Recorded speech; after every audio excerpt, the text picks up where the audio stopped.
To read or not to read? Is that a good question? Imagine, if you will, a family that cannot read. The mother, the father, the two kids, all completely illiterate. Now, they've had friends and family to help compensate for that. Modern technology, in fact, has text-to-speech applications where they don't need to be able to read. Their phone can tell them everything they need to know. Our family just comes back from a vacation, had a great time. They're driving on the highway at full highway speed, 75 miles an hour. As they go under an overpass, they see a highway message board that says, "Danger, accident up ahead, exit now." Because our family can't read, they assume it says, "Click it or ticket, don't drink and drive." The standard messages everyone knows. Our family's involved in a 15-car pileup a half mile down the road. Now, this is an extreme example, but it proves my point that reading is important to how we interact with our world around us. Reading not only allows us to understand information we're given every day, but to both think differently and imagine things in a new way. Dr. Seuss said, the more that you read, the more things you will know. The more that you learn, the more places you'll go. Reading allows us to think of new ideas and new vistas of possibility, and our lives are more abundant for it. Confucius said, no matter how busy you may think you are, you must find time for reading or surrender to self-chosen ignorance.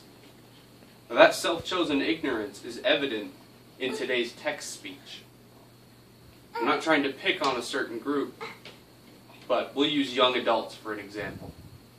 As they text in modern technology, the phone will anticipate what word they want to say. Now you may be saying, wow, that's wonderful. We don't even have to think of the next word. The phone will do it for us.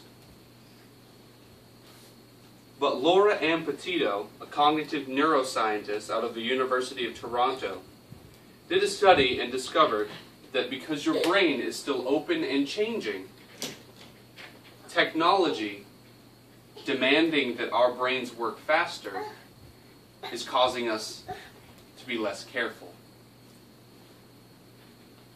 That predictive text messaging that our phones allow us is causing us to text faster, which is great, but we make more mistakes.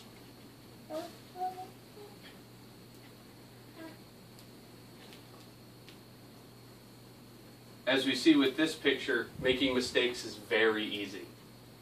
Reading makes life a lot easier. This is a chart that gives an example of two test results. One is the SMART program, which requires more reading and allows the brain to interpret information in a different way. One is without that program. As you can see, the test results are doubled in some categories, specifically reading, because of what that program causes the brain to do. Not only does it cause us to think in different ways, but it allows us to imagine new things. Albert Einstein, one of the greatest mathematicians and scientific minds of our time, said logic will get you from A to B, but imagination will take you everywhere. Groucho Marx, a noted film actor, I find television very educating. Every time somebody turns on the set, I go in the other room and read a book. This brings me to my last point. In the past 50 years, we've seen a decline in reading and a decline in imagination. It very much echoes the Society of Ray Bradbury's Fahrenheit 451. In that book, society has deemed books are bad. They are against the law. This is why. Captain Beatty, a character from the book, says we must all be alike, not everyone born free and equal as the Constitution says, but everyone made equal. Each man the image of every other, then all are happy, for there are no mountains to make them cower, to judge themselves against. So a book is a loaded gun in the house next door. Burn it. Take the shot from the weapon. That society has decided that technology and pleasure are more important than thinking. Ray Bradbury, the author of the book, says you don't have to burn books to destroy a culture. Just get people to stop reading them. Now, I hope that you've learned today how important reading is, so we can prevent our generation and the next generation and future generations from becoming a society like Ray Bradbury's Fahrenheit 451.